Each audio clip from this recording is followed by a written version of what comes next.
मेरा जिस्म मेरी मर्जी, मेरा जिस्म मेरी मर्जी, मेरी नहीं तो किसकी मर्जी, मेरी नहीं तो किसकी मर्जी, मेरा जिस्म मेरी मर्जी, मेरा जिस्म मेरी मर्जी, मेरी नहीं तो किसकी मर्जी, मेरी नहीं तो किसकी मर्जी। जब तक औरत तंग रहेगी, जंग रहेगी, जंग रहेगी, जब तक औरत तंग रहेगी, जंग रहेगी, जंग रहेगी।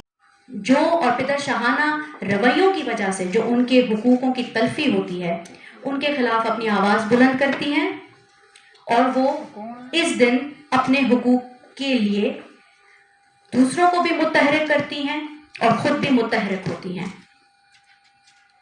औरतों ने बरे ज़गीर में पाकिस्तान के भी क़याम से पहले जितनी भी इंडिपेंडेंस जो कि ब्रिटिश राज के खिलाफ थी, उनमें ख़वातीन ने बहुत बड़ा किरदार अदा किया। पाकिस्तान के क़याम तक और पाकिस्तान के क़याम के बाद भी पाकिस्तानी औरतों ने, स्पेशली जो फेमिनिस्ट ख़वातीन हैं, उन्होंने हुकूक़ निस्वां, औरतों के मुआशी, समाजी, सियासी हुकूक़ के लिए बहुत ही ज़्यादा जदोजहद की और जो औरतों का सवाल है उसे मंजर आम पे लेके आई। आप सबको याद होगा कि ये वो औरतें ही थीं जिन्होंने MRD की तहरीक में जनरल ज़िया को शिकस्त दी थी। ये वो औरतें थीं जिन्होंने सिंधियानी तहरीक का हिस्सा बनके जो डेमोक्रेसी है या जो पार्लियामेंट की सुप्रीमेसी है उसकी बालातली के लिए जो है उन्होंने कोशिशां की और उन्होंने काम किया। 8 मार्च जिस दिन औरत मार्च अपना एक जलसा या अपना एक प्रोटेस्ट जो रजिस्टर करता है, ये उसी ही लेगेसी की कॉन्टिन्यूटी है जो कि पाकिस्तानी औरतों ने पाकिस्तान के क़याम से पहले भी शुरू की और पाकिस्तान के बाद भी जिसको वो आगे लेके चल रही हैं। उसके हवाले से इस साल औरत मार्च इस्लामाबाद दोबारा 8 मार्च को इस्लामाबाद प्रेस क्लब के बाहर बरोज़ हफ्ता 1 बजे से 4 बजे तक मुनक़्क़द किया जाएगा। हम आपको अपने इस साल की जो थीम है, हम आपको उसके बारे में भी बताना चाहेंगे। आप जैसे कि देख सकते हैं कि आपके सामने इस वक्त हमारे पोस्टर्स लगे हुए हैं और उधर क्लियरली लिखा हुआ है कि इस साल की जो हमारी थीम है या जो हमारा मौजू है वो है फेमिनिस्ट सियासत बामुकाबला पितरशाहाना रियासत। हम जिस रियासत में जी रहे हैं या जो रियासत हम पे इस वक्त हाकिम है वो एक पितरशाही की तस्वीर बनी हुई है। इस पितरशाहाना रियासत के अंदर किसी के पास भी कोई हुकूक अब मौजूद नहीं है। ना यहाँ पे आप प्रोटेस्ट का कोई हक रखते हैं, गरीब यहाँ पे पिसता जा रहा है। उसके अलावा जो ख़वातीन हैं उनके साथ जितने भी मज़ालिम होते हैं उसके बावजूद ये रियासत अंधों की तरह पड़ी हुई है और किसी किस्म की कोई आवाज़ नहीं उठा रही। औरत मार्च इस्लामाबाद ने पिछले कोई 6 सालों से रियासती जबर का सामना किया है, जिसमें रियासती जबर के साथ साथ जो मजहबी फ़िरका वारानियत वाले ग्रुप्स हैं वो भी काफ़ी मुतहरिक रहे हैं। 2020 के अंदर औरत मार्च के ऊपर पथराव हुआ था।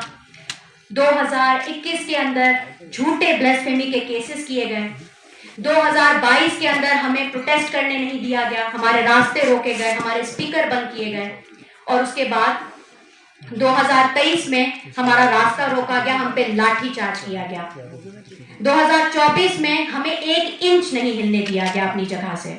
लेकिन उसके बावजूद औरत मार्च इस्लामाबाद ने ये तय किया कि हम अपनी जगह और अपनी सियासत और अपना जो स्पेस है उसे हम क्लेम ज़रूर करेंगे।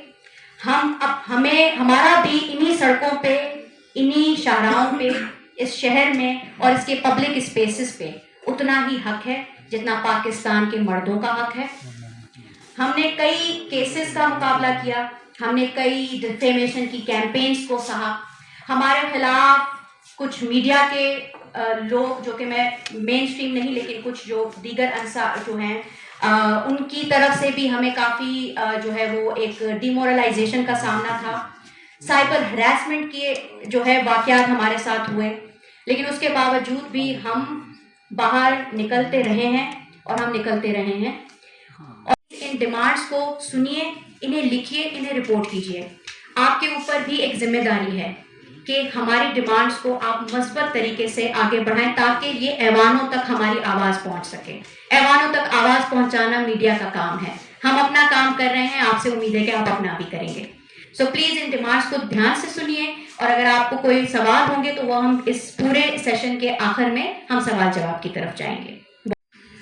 ہم جو سب سے پہلے ہم بات کرتے ہیں, جو ہمارا مقصد ہے کہ ہم خواتین کے لیے ایک صنفی برابری کا جو معاشرے کی تشکیل چاہتے ہیں, تو ہماری جو جس پہ ہم سب سے پہلے بات کریں گے وہ صنفی بنیاد پر پدر شاہانہ تشدد کا خاتمہ. ہم پاکستان میں ان تمام خواتین کے لیے انصاف کا مطالبہ کرتے ہیں جنہیں قتل کیا جاتا ہے, مسخ کیا جاتا ہے, ہراساں کیا جاتا ہے.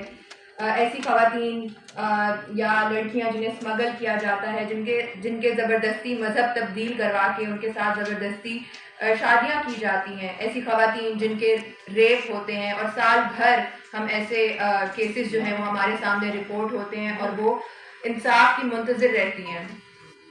ہم مطالبہ کرتے ہیں کہ ایک ایسا معاشرہ ہو جہاں خواتین مساوی اور محفوظ زندگی گزار سکیں.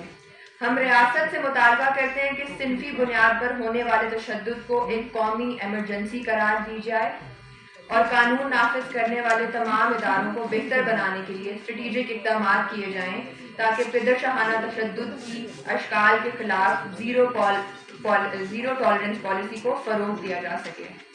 ہم یہ بھی مطالبہ کرتے ہیں کہ ریاستی ادارے اپنے عدالتی اور تفتیشی عمل کو بہتر بنائیں تاکہ خواتین کے خلاف جرائم کی سزا کی شرح میں اضافہ ہو.